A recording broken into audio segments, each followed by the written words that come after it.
don't you work on the Sabbath. And don't you cause other people to work on the Sabbath either. I have a good friend of mine, and I was spending some time with him on a Saturday evening, and it was about 5 or 6 in the evening. And he got a call on the phone, and it was his boss. And his boss said, I have this report that I need for you to do. I have all this work that I need for you to do. And this is a military guy. And he gave him this big thing that needed to be done at 5 or 6 in the evening on Saturday. And he said, all of this needs to be done by 7 o'clock on Sunday morning. And so there was no way that he could do that without working all day Sunday. That is not the way that you should be, especially you military guys. You make sure that you don't give your guys a bunch of stuff that is going to cause them to be working on Sunday. But you're the ones that are to guard the day of worship for others. What if you are the one that is the servant? What if someone is commanding you to work on Sunday? There's a lady in our church that gave Mandy and I some of the best advice that I've ever heard on this subject. Her husband told her, okay, you can't go to church on Sunday. I need you here on Sunday, and I need you to make sure that everything is taken care of, that the food is made. So I just need you here on Sunday. You can't go to church. And this is what she did. On Saturday night, she put everything together perfectly. She made sure that everything was clean. She made sure that the food was prepared. The food was in the refrigerator. And then she went to church anyway. The first thing that she did was she removed any possible reason that he could complain. He can't say the stuff isn't done because everything is done. And the second thing that she did, the second thing that's so important, is she obeyed God and not man. Her husband is an authority over her, but there is an authority that is way above him, and that is God. And she obeyed God instead of man. The fourth thing, your animals. At this point in history, it would be possible to work your animals on the Sabbath day, on the day of rest. You could take your cow and you could attach it to a grinding stone, and you could have that cow walk around and turn the grinding stone in order to grind the grain. But God said you can't even work your animals on the day of rest.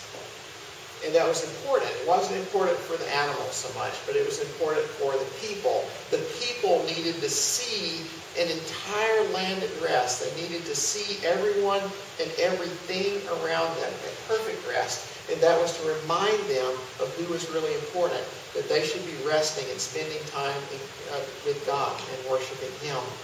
Israel was to be very different than all of the nations that were around it. The last thing that you see is the sojourner that is within your gate.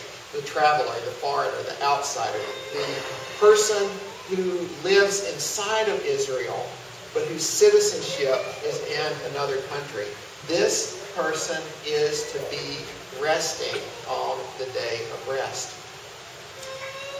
So it was very important that outsiders not do work. And you actually see that in that passage that we talked about in Nehemiah. There were these merchants from Tyre, and they were selling their fish and all of these other things inside of Jerusalem on the day of rest. But you see what Nehemiah calls for. He says no one is to work inside of Jerusalem or anywhere around Jerusalem on the day of rest, even those who are from Tyre. Nehemiah knew his Bible. He knew this commandment. He knew what was really important. This commandment is one that requires that everyone rest. And this commandment is something that will change everything in a society. It changed the society in Israel, and it changes societies today. There's a missionary whose name is John Patton, and he worked in some South Pacific islands. And as he started to see people come to Christ, he saw the fourth commandment change everything in the culture, in the language, in the society. in one of the islands in which he was working. People started to become Christians. They wanted to spend the day in worship of the one true God and not working. And so they started to call Saturday, the day before the day of rest, the cooking day. And people on cooking day, on Saturday, they would do all the cooking that they needed to do for Sunday because they didn't want to be fooling with any of that sort of stuff on Sunday. They wanted to spend the entire day worshiping God, and they didn't want anything to interfere with that. So Saturday was cooking day. And then Sunday started to be called the day of Yahweh, the day of the Lord. It was a whole day that was set aside for God. And that's what they thought about. That's how they acted.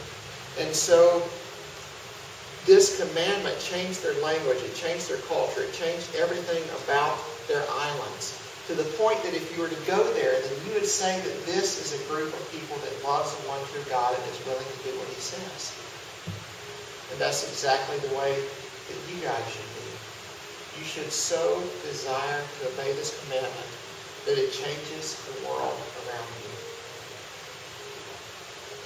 So, that is what you should not do on the day of rest. Let's talk about what you should do on the day of rest. You should worship on the day of rest.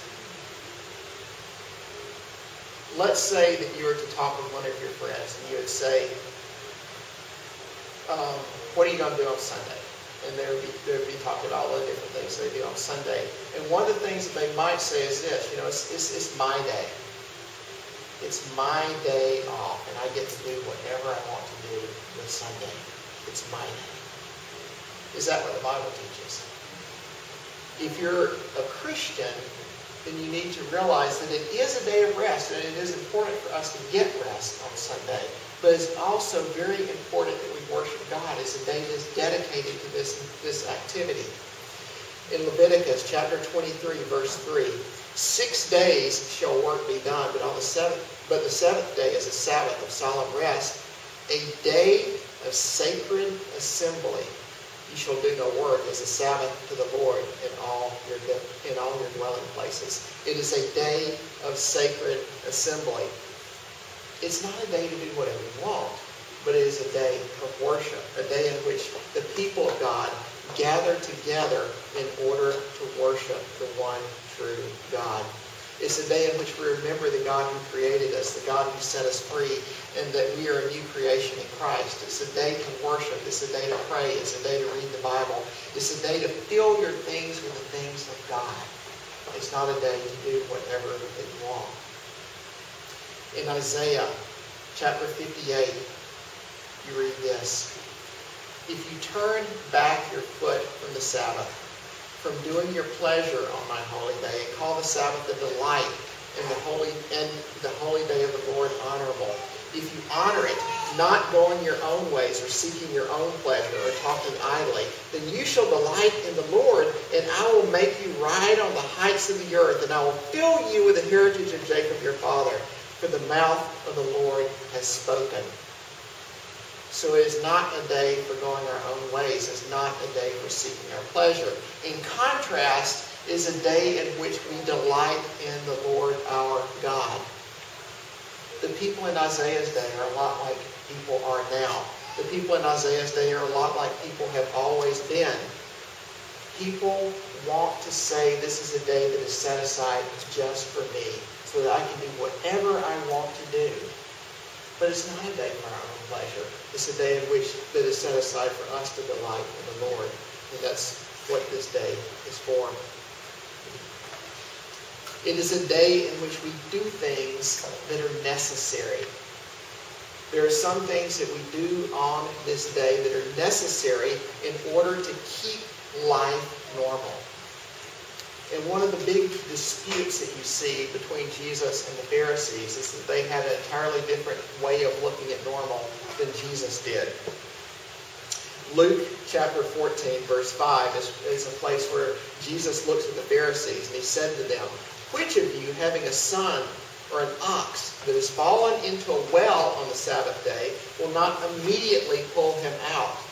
You don't want your animal to die on the day of rest. And you would say, you just immediately know that it's necessary to pull your